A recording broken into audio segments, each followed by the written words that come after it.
దేవునికి వందనాలు, డాడీకి మమ్మీకి వందనాలు. మాది కాకినాడ అమ్మ. నేను 2022లో ఇక్కడికి వచ్చాను.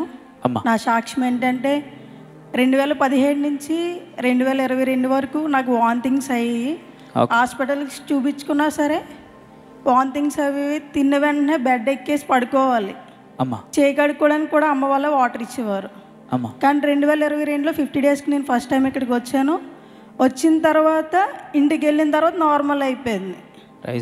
ఇంకా ఎప్పుడు వాంతింగ్స్ అనేది చాలా మటుకు కంట్రోల్ అయింది. ప్రేయర్ అంటే నెగ్లెక్ట్ చేసేదాన్ని. దేవుడు అంటే నామకార్థకంగా వెళ్ళి రావడము ఈ విధంగా ఉండేదాన్ని. కానీ ఇక్కడికి వచ్చిన తర్వాత ప్రేయర్ ఎలా చేసుకోవాలి, ఆత్మీయతలు ఎలా ఎదగాలి, తల్లిదండ్రులతో ఎలా ఉండాలి, ఆత్మీయతలు ఏ విధంగా ఎదగాలి, దేవుణ్ణి ఏ విధంగా ప్రేమించాలి అని నేను చాలా నేర్చుకున్నాను. 50 డేస్ కూడా ఇక్కడ నేను పార్టిసిపేట్ చేశాను. ముందు సంవత్సరము కూడా నేను వచ్చాను 2023లో. వచ్చిన తర్వాత అక్కకి పిల్లలు లేరని చెప్పేసి బాధపడేదాన్ని. చిన్నపిల్లల్ని మా ఊర్లో ఎవరిని పట్టుకున్నా సరే వాళ్ళు లాక్కునేవారు. ఏడ్చేదాన్ని నేను.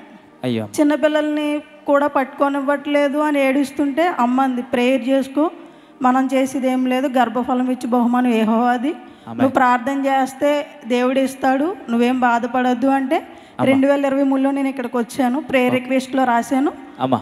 వచ్చిన తర్వాత ఈ సంవత్సరము సెప్టెంబర్ 10ని దేవుడు బాబుని ఇచ్చాడు అక్కకి. దేవుడు మా పట్ల చాలా కార్యాలు చేశాడు. మా ఫ్యామిలీ అంతా ప్రతిరోజు లైవ్లో పాల్గొంటుంది, ఆత్మీయ స్థితిలో ఎదుగుతున్నారు. దానిని బట్టి దేవునికి వందనాలు. ఇంకొకటి ఏంటంటే నాకు చెవు ఇయర్ ప్రాబ్లం ఉండేది. ఏ చిన్న సౌండ్ అయినా సరే అస్సలు తట్టుకోలేకపోయేదాన్ని. ఎవరు మాట్లాడినా, వాళ్ళు తింటున్నా, వాళ్ళని కొట్టాలి అన్నంత కోపము, వాళ్ళ బట్టలు ఉతుకుతున్నా అసలు ఆ సౌండ్ అంటే చాలా హాస్పిటల్ చూపించుకున్నా సరే ఇది 1 lakh పీపుల్లో ఒకరికి ఉంటుందమ్మా, అది నీకు ఎలర్జీ కింద ఉంది, నువ్వు ఎంత చూపించుకున్నా అవ్వదు, దాన్ని నువ్వు డైవర్ట్ అవ్వాలి నీ మైండ్ అని చెప్తే చాలా ఏడ్చేదాన్ని. కానీ 2022 ఇక్కడికి వచ్చిన తర్వాత చాలా మట్టుకు నాకు అది కంట్రోల్ అయిపోయింది.